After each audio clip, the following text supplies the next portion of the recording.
প্রিয় বিএসসি এবং বিকমের ফার্স্ট সেমিস্টারের ছাত্রছাত্রীরা, তোমাদের ইএনবিএসের মর্নিং এবং ডে শিফটের পরীক্ষা অত্যন্ত ভালো গেছে। তোমরা অনেকেই কমেন্টস করে জানিয়েছো। আমাদের তিনটে গ্রুপ রয়েছে, তিনটে গ্রুপে কিন্তু ফার্স্ট এবং সেকেন্ড গ্রুপ অলরেডি ফুল হয়ে গেছে, এবং সেকেন্ড যে থার্ড গ্রুপটা রয়েছে সেই গ্রুপে অনেক কম আছে, কারণ অ্যাকসেপ্ট এখন আমি করে উঠতে পারিনি, মানে ওই গ্রুপটাও ফুল হয়ে যেত।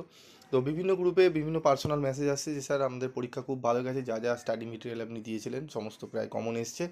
আমি তোমাদের বলেছিলাম 100% কমন ওইভাবে ইএনবিএসে আসে না, যেটুকু বলেছিলাম সেটুকু কমন এসছে তোমাদের। তোমরা মোটামুটি 40+ নাম্বার অনেকেই পাবে, মানে 90% তোমাদের কমন এসছে, এবং তার মধ্যেই লেখার একটা উত্তর। তো আর কেউ 90%-এ 90% পাবে না, মানে 45-এ 90%। তো 40+ সকলেই 50-এ কিন্তু পেয়ে যাবে। এবং যারা একান্ত কিছুই সেরকম পারোনি, যারা ক্লাস করেছো অনলাইনে, তারাও কিন্তু এসে বলছো, যারা বলছিল স্যার 20 পেলে আমাদের হয়ে যাবে, এত পড়তে পারবো না, তারাও এসে বলছে স্যার যেগুলো দিয়েছেন আপনি মক টেস্ট পেপারে, আপনি যে পরীক্ষা নিয়েছেন মক টেস্টের অনলাইনে, সেই প্রশ্নপত্রগুলো পড়ে গেছি, সেখান থেকে প্রশ্ন এসছে। তো যাই হোক, তো কিছু কিছু হিডেন রাখতে হয়। এখন এমন হয়ে গেছে, তুমি যে কনসেপ্টগুলো ইউটিউবে আনবে, সেগুলোই পরের বারে তারা না করলে অন্যরা কেউ, অন্যান্য কিছু কিছু ইউটিউবার আছে কপি করে। কারণ এই সলিউশনের ব্যাপারটা দেখবে সেকেন্ড সেমিস্টারে প্রথম আমি দেওয়া শুরু করেছিলাম ফুল সলিউশন, আগে এমসিকিউ দিয়ে লোকে ছেড়ে দিত কিছু কিছুটা। তো যেহেতু দেখলো আমি দিচ্ছি, তাই সেগুলো, যাই হোক, সেগুলো আর ব্যাপার না। তো কিছু কিছু হিডেন থাকবে, তোমাদের আমি বলবো সেগুলো অনলাইন এবং অফলাইনে তোমরা নিও, কারণ সেগুলো আমি দেওয়া সম্ভব না আমার পক্ষে, কারণ দিলেই সেগুলোকে কপি, এখন কপি টোটাল মানে ইয়ে হয়ে গেছে। কেউ কিছু হয়তো ক্যালকাটা ইউনিভার্সিটি ডিগ্রি নেই, তবুও সে, যাই হোক চলো।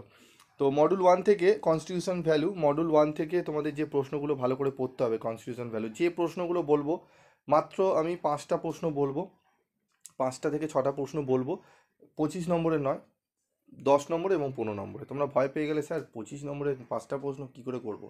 25 নম্বরের 5টা প্রশ্ন আমি বলবো না, 10 এবং 15 নম্বরের 5টা থেকে 6টা প্রশ্ন বলবো। সেই প্রশ্নগুলো আগে ভালো করে পড়ো, দেখবে অনেকটাই উপকৃত তোমরা হবে। তার মধ্যে প্রথম প্রশ্ন হচ্ছে 1 নম্বর, ভারতীয় সংবিধানের স্বরূপ আলোচনা করো, সংবিধানের বৈশিষ্ট্যগুলি আলোচনা করো। 2 নম্বর হচ্ছে সংবিধান এবং সংবিধানবাদ কাকে বলে, সংবিধান ও সংবিধানবাদের পার্থক্য আলোচনা করো। এই দুটো প্রশ্নেরও উত্তর আমি অলরেডি আগে ক্লাস করিয়ে দিয়েছি, তোমাদের আমি আবার ক্লাস করাবো এবং উত্তরও তোমাদের দিয়ে দেবো। তো চ্যানেলটা অবশ্যই সাবস্ক্রাইব করে রাখবে, তাহলে তোমরা আমার যে ফোর্থ গ্রুপ রয়েছে, ফোর্থ গ্রুপে তোমাদের অ্যাড করে দেবো।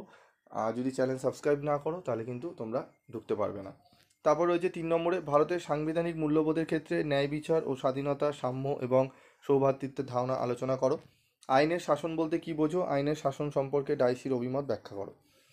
এই যে 4টি প্রশ্ন পরপর বললাম, এই 4টি প্রশ্ন অবশ্যই তোমাদের খুব ভালো করে করতে হবে।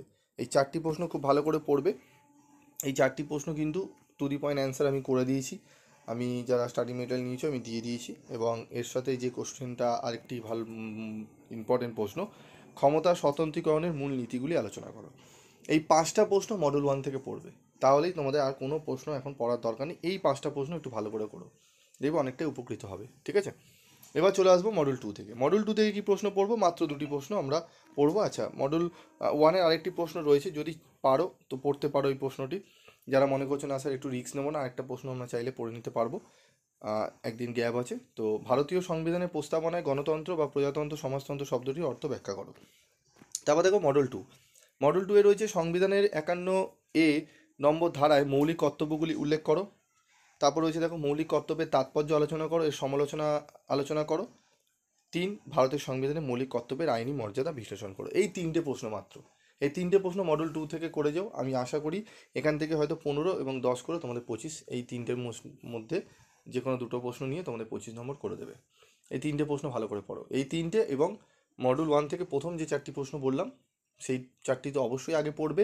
তারপর এই 3টে পড়বে 7টা, এবং যদি পসিবল হয়, যদি মনে হয় না স্যার আরও পারবো একটু পড়তে, তাহলে 5 এবং 6টা পড়ো। বাকি আগে ওগুলো পড়ে রেডি করো। আজকে পুরো রাতটা পাবে তোমরা, ইভিনিং পাবে। যারা ইভিনিংয়ের পরীক্ষা দিচ্ছ, যারা রাত পাবে, যারা মর্নিং দিয়ে দিয়েছো, তারা ডে দিয়ে দিয়েছো, তারা এখন থেকেই এই যে প্রশ্নগুলো বললাম একবার ভালো করে করে যাও। একদম 100% অরের কোশ্চেনগুলো কমন পেয়ে যাবে, ভালো করে করে যাও। এবং এই স্টাডি মেটেরিয়াল তোমাদের যদি দরকার হয়, তোমাদের আমি বারবার দেখছি একটা জিনিস, আমি স্টাডি মেটেরিয়াল এত কষ্ট করে নোটস বানিয়ে তোমাদের দিচ্ছি, বিগত আগে থেকে দিচ্ছি, কেউ দেয়ই না তোমাদের এরকম। ঠিক আছে? সবাই দেয় ভিউ পাওয়ার জন্য, পরীক্ষার দুদিন আগে থেকে সমস্ত একদম ফ্রি নোটস করতে থাকে। ঠিক আছে? আর কিছু কিছু আছে যেগুলো চ্যানেলে আলোচনাই হয়ে যাচ্ছে, নোটস তোমাদের ফ্রি অফ কস্টে দেয় না। তা আমি তোমাদের এত কষ্ট করে অক্লান্ত পরিশ্রম করে তোমাদের দিচ্ছি, তোমাদের একটা জিনিস দেখি, ভিডিওগুলো লাইক নেই, ভিডিওগুলো শেয়ার নেই, কি বলবো আর। চলো, তোমরা উপকৃত হও, এটি অনেক। চ্যানেলে কোনো গ্রোয়ের দরকার নেই, তবে আমি একটা করেছিলাম যে 100K হলে তোমাদের অনার্স পেপারগুলো আমি ফ্রি অফ কস্টে করে দেবো। ঠিক আছে? ফ্রি অফ কস্টে তোমাদের পড়াবো, এবং আমি একা তো পড়াই না, অনার্স পেপার আরও অনেক টিচার আছে, তারাও পড়াবেন। তাদের রেমুনারেশন আমি আমার থেকে বেয়ার করব। তো এগুলো ফেসিলিটি তোমরা হয়তো নিতে চাও না, তাই করছো না, যাই হোক। তো সেকেন্ড সেমিস্টারে তোমাদের কম্পালসারি পেপারগুলো ফ্রি অফ কস্টে নোটস পাবে, কোনো জায়গা দিয়ে কেনার কোনো দরকার নেই। ঠিক আছে? তোমরা পেয়ে যাবে। তো আজকের মতো ভিডিওটি শেষ করছি, দেখা হচ্ছে পরবর্তী ভিডিওতে।